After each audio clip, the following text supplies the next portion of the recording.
Concert, যেখানে কিনা গাঞ্জা ও মাগি খাওয়ার সুব্যবস্থা থাকে, যেখানে আপনি প্যান্ট খুলে গাঞ্জা খান বা ব্রা খুলে, কেউ আপনাকে বাধা দিবে না।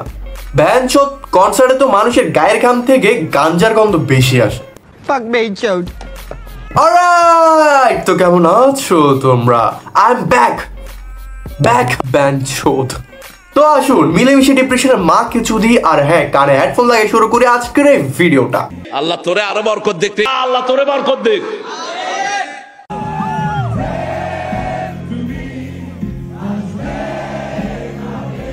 উত্তর মায়ের বাপ, এই তো দেখি চকলেট আপা। বোন, তোর দেখাশোনা করার জন্য কেউ নাই আমরা জানি, তাই বলে 2 দিন পর পর তুই নয়া ছেলের সাথে ফুন্দাবন্দি করবি? এটা কি ঠিক?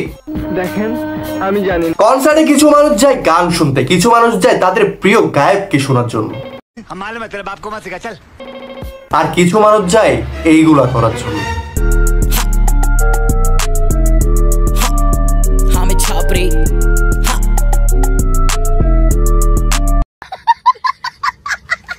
তার মায়ের বাবা, আমি এটাই বুঝি না, পোলাপানরা কনসার্টে যায় গান একটা শুনতে না শুনতে কেমনে হর্নি হয়ে যায়। গান একটা শুনতে পারে না, কিসিং সিন টিপা টিপি রে ভাই, কন্ট্রোল। এত হর্নিনেস কোনখান থেকে আসে ভাই তোদের? মজার ব্যাপার হইলো এগুলোর টেস্ট এতটাই মজার যে ওরা এই গানটা শুনেও হর্নিনেস বাড়ে যায় ওদের। কেমন ভালোবাসায় তুমি জড়ালে, ভুলিতে পারি না তোমাকে, তোমার আমায় মনে আর কি পড়ে না, কি করে ভুলে গেলে আমাকে।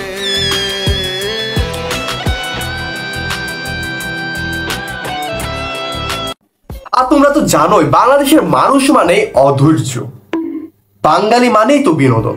তো গতকালকে পোলাপানরা গেছে কনসার্টে, যাওয়ার পর যখন পায় না এন্ট্রি, লাভ, বাংলাদেশ মানেই তো জোগাড় তো লাগাতেই হবে, তো দিশা লাফালাফি, আর কি করার। লাফালাফি করার পর তো বাকিটা তোমরা জানোই, আর্মি আসছে পাশায় ঠাস ঠাস ঠাস। মজা লাগছে কিন্তু আমার। দীর্ঘ অপেক্ষার পরও আর্মি স্টেডিয়ামে ঢুকতে না পেরে এক পর্যায়ে অধৈর্য হয়ে যান দর্শকরা। দেয়াল টপকে ভিতরে প্রবেশ করেন তারা, সেখানে তৈরি হয় বিশৃঙ্খলা। পরে সেনাবাহিনী এসে পরিস্থিতি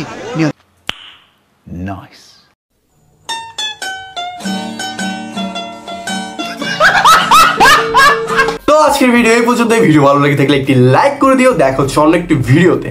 আর হ্যাঁ, যারা এখন চ্যানেলটি সাবস্ক্রাইব করো নাই, সাবস্ক্রাইব করে রাখো আর বেল আইকনটি প্রেস করে রাখো। টাটা।